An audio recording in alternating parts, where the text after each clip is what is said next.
week, the Seahawks beat the Niners 24-13. We'll recap that game. For week 13, the number 1 ranked Eagles visit the CenturyLink. Let's preview that game and give you some fantasy football tips. You are now watching Walk, Talk, Hawks. Yeah! Woo! Go Seahawks! Was that supposed to be me? The hell?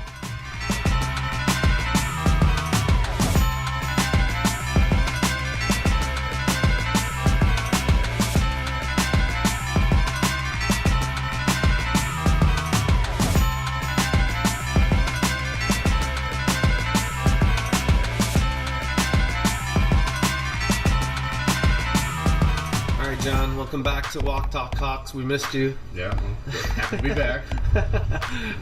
All right, so week 13, Yep. And we play the number 1 ranked Philadelphia Eagles. Yep, they're looking for their 10th win in a row. 10th win in a row.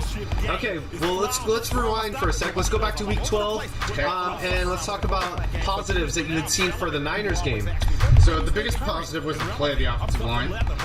For the first time in 2 years, they did not allow a sack. Yeah, that's right. I think the other thing that was positive along that with the offensive line was their run blocking. So Lacey had holes to hit. He didn't necessarily hit them, but he got a couple yards. And it was more push from the O-line than we've seen all season. Right. So Yeah. I think the combination of Brown playing with Joko on the left side Yeah. was a big help. And I think Posic's pass blocking is so much stronger than the Bushi, since he's probably going to be out for the year with a shoulder injury. Okay. That I think that was a good sign for the future. Because that literally, if we re-sign Joko, could be our starting O-line for next year as well.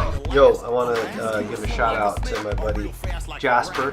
Thanks for the hookup on the hat. He says, I know that you do Walk Talk Hawks, and I wanted to get you something to wear in the next Walk Talk Hawks. So here you go. Appreciate it, brother. All right, so what about negatives from the Niners game? Negatives, well, it's a team that you're clearly better than. That, again, slow start to the game. Yeah. You know, a game you should have been up by more than you were at halftime. Right. And yes, you had a great second half, which is the Seahawks MO, but you started slow. Yeah. So Michael Bennett, really big hit on that on the rookie right at the end there. Jimmy Garoppolo comes in and he freaking scores a touchdown. Yeah, What happened there? Well, again, he went against no Earl, no Bobby. Yep. We took them out, huh? They were all out. Okay. All So I right. think that led to some of their success. I mean, it's just kind of a broken play, but you know, Garoppolo has upside. Yeah. He only played 91 total snaps for the Patriots Yeah. a year ago when he got his Played playing well. time.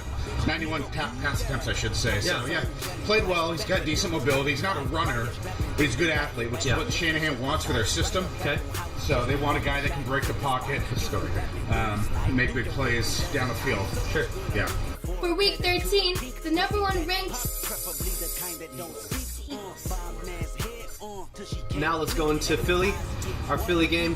It's a Sunday night football game. It is, yeah. It's going to be National nice. So we'll be the only game on. Yep. Let's talk about the key points. Well, Philly, not just with their record, but they're the most balanced team in the league. Okay. So Carson Wentz, if the voting was today, will be the NFL MVP. Okay. In his second full year out of North Dakota State, he leads the NFL in touchdown passes with 28. Okay. They at the trade deadline traded for Jay Ajayi, was a big boost to their Yes. run game. Receivers in the offseason, they had big free agent acquisition of Alshon Jeffrey, so he Yes. added a lot of From size. Chicago. Yeah, so he added size to the receiver core. Zach Ertz leads all tight ends in catches in the NFL. Yep. Right, so they use him a ton down the seam, where the Seahawks struggled last year. Right. Right, covering the seam ball. Okay. Right, but kind of between the linebacker and the safety. Okay. Eagles run that all the time, and Ertz is very efficient in it. Sure. Defensively, they're one of the most aggressive 4-3 teams in the league. They rely with their pressure up front. Fletcher Cox is probably their best player on defense. He is their defensive tackle. Yeah. He is their Sheldon Richardson. Okay. Yeah. They're number 1 in scoring in the NFL as of week 13 with 31.9 points per game. Total yardage, they're number 3 in the NFL with 381.5 yards per game.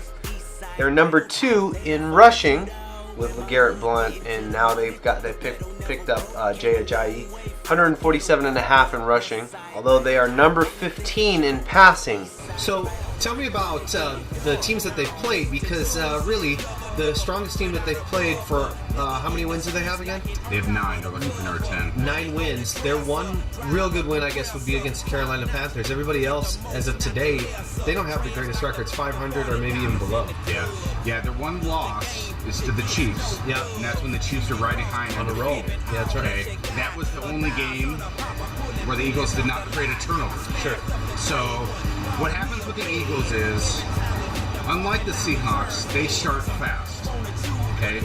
And when you have an aggressive defense that likes to get after the quarterback, it's much easier to do that and play to your aggression when you have a lead. Okay. So the Eagles start well, they get a lead, their defense creates turnovers, and they extend their lead, and that's why they have so many blowouts. Yeah, okay. So, an aggressive defense. Yeah, Jim Schwartz is the coach, former Lions coach. He was the Bills defense coordinator for 1 year. Probably should probably get a head coaching job in the offseason, but that's a whole other topic. That could translate to Russell maybe running out of the pocket a little bit more, would you say? Yeah, I mean, the guy that'll probably spy him, the linebacker will probably hear a lot. He's kind of a journeyman linebacker. He's a former third-round pick out of Florida State. His name is Nigel Bradham. Okay. So he'll probably be their spy. The guy that would have been, it would be Jordan Hicks, but he hurt his leg and he's out for the year. So. Okay. Their defense, they are 3rd in the NFL for points allowed, 17.4 points per game. Total yards allowed, 291.6. That is 6th in the NFL. They've got 16 interceptions, which is ranked 2nd in the NFL. Rushing yards allowed, 65.1. Only 65.1 yards of rushing, and that ranks them at number 1 in the NFL. So their defense is pretty on point. It could be a rough. It could be a rough first half. I think this game will be very similar to the Atlanta game. Okay. In the Houston game, where I think it'll be a shootout. Yeah, I was thinking the I same think thing. it'll be a lot of back and forth, very high scoring. Yeah. The key is, unlike the Atlanta game, right, when we just lost Cam, we just lost Sherm. Right. Now that we've not had them for 3 weeks, and we kind of know what we have, and Shaq Griffin will be back at one corner. Oh, good. And Maxwell will be competing at the other spot with Lane, so you feel pretty good about where you're at injury-wise. Yeah. How do we respond? Can we get enough stops to beat them? I think that'll be the key. Okay, so let's talk about fantasy football then. Okay, let's go fantasy. Yep. Let's talk Seattle defense. How's the Seattle defense, and will you sit or start them? I would probably start them, but they're going to give up points. Yeah. So I think they will create some turnovers. I think it'll be a lot like the Atlanta game. They will get you points. They'll get you some sacks. I think How's their O-line? Okay, so that's probably their biggest weakness. Their star tackle, Jason Peters, tore his knees out for the year. Okay. So they have a second-year guy, former guy from TCU with a last name that's can't pronounce, Polynesian. Okay. You'll notice him, he's huge. He's like 6'8". Okay, I'll put it right here on the bottom. Yeah. It's a matchup that Bennett and Clark should have some success with. Start Seattle defense. I would still start them. Yeah. Okay. And they're not going to have a great score, but, I think they will create a couple turnovers, get a couple sacks. Okay. Russell Wilson. Got to play him. Play Russell Wilson. I think the Seahawks have to score over 30 to win. So, he's, I believe, I think it's touchdowns. He is number 3. He's number 3 behind number Tom 1 Brady. Brady. Yeah. That's pretty awesome, Russell Wilson. Yeah. Well, he also leads the NFL in pass attempts. There you go.